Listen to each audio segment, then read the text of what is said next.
यो जुनीमा स्वर्ग जस्तो ठाउँ नघुमे कुन जुनीमा घुम्ने। स्वर्ग जस्तो होइन, स्वर्ग नै हो यो शक्तिशाली लटरामेश्वर महादेव मन्दिर। बाटो अलि कठिन भए पनि यस तीर्थयात्रा स्कुटरमा पनि जान सकिन्छ है। त्यसैले मैले पनि अँधेरोमा चाँडै भ्याम्पायर जस्तो उठेर नयाँ TVS Ntorq race XP black edition scooter start गरे र कोटेश्वर चापागाउँ हुँदै मकवानपुरसम्मको यात्रा सेफली सुरु गरे। स्कुटर नै त्यहाँसम्म 3 देखि 4 घण्टा चलाउनु पर्ने रहेछ। बाटो 70% राम्रो र 30% बिग्रिएको भए तापनि नेपालकै पहिलो 10 PS भन्दा बढी पावर भएको टिभीएस एन्ट्रोक रेस एसपी चलाउँदा मलाई चाहिँ लास्टै सजिलो भयो। स्ट्रिट मोडमा 50 किलोमिटर पर लिटर सम्मको माइलेज दिने यो स्कुटरमा रेस ट्युन एफआई इन्जिन भएकोले पावरको लागि चाहिँ रेस मोड पर्फेक्ट। 3 घण्टा जति स्कुटर गुडाएर म पुगे बागमती पुल। यहाँबाट चाहिँ बाटो सम्झिने पानी छम्किने नै रहेछ। तर यो स्कुटरको ब्ल्याक प्लस रेड कम्बोले मलाई हेर्दा हिरो मात्र नबनाए, यस्तो बाटोमा पनि निकै नै साथ दियो। यो गाउँ भन्दा माथि चाहिँ गाउँलेहरूले बाइक मात्र जान्छ र स्कुटरले तान्दैन अनि ढिकीच्याउ खेलेको जस्तो मात्र हुन्छ।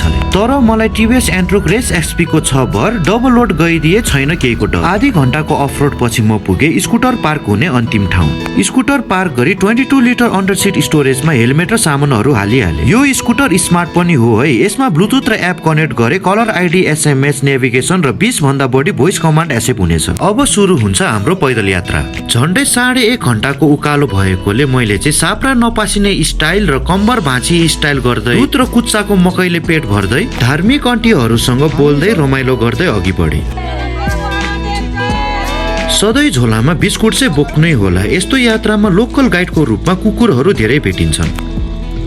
अल्छी लागेर गङ्गनम स्टाइल हान्दै जाँदा उकालो सकियो र त्यहाँ पसलमा प्रसादहरू किने मन्दिर चाँडो हिँडिहाले। भगवान महादेवले आफ्नो पहिलो श्रीमती सत्यदेवीको पार्थिव शव बोकेर हिँड्ने क्रममा यस स्थलमा सत्यदेवीको जट्टा पतन भई लटरामेश्वर महादेव मन्दिरको उत्पत्ति भएको मानिन्छ। ढिला नगरी शक्तिशाली मन्दिर र स्वर्ग जस्तो यो ठाउँको दर्शन लिएर म यहाँबाट फर्किहाले र फर्केर झोलामा बोकेको खाजा खाइहाले। यो TVS Ntorq race XP black edition स्कुटरमा ब्रेक लक, स्ट्यान्ड सेन्सर र एक्सटर्नल फ्युल फिलरमा लाइफ टाइम वारेन्टी पनि पाइन्छ। अर्को जुनीको अत्तो न पत्तो छैन, त्यसैले यो जुनीमा चाहिँ लटरामेश्वर महादेव मन्दिरको दर्शन लिनै पर्ने हुन्छ।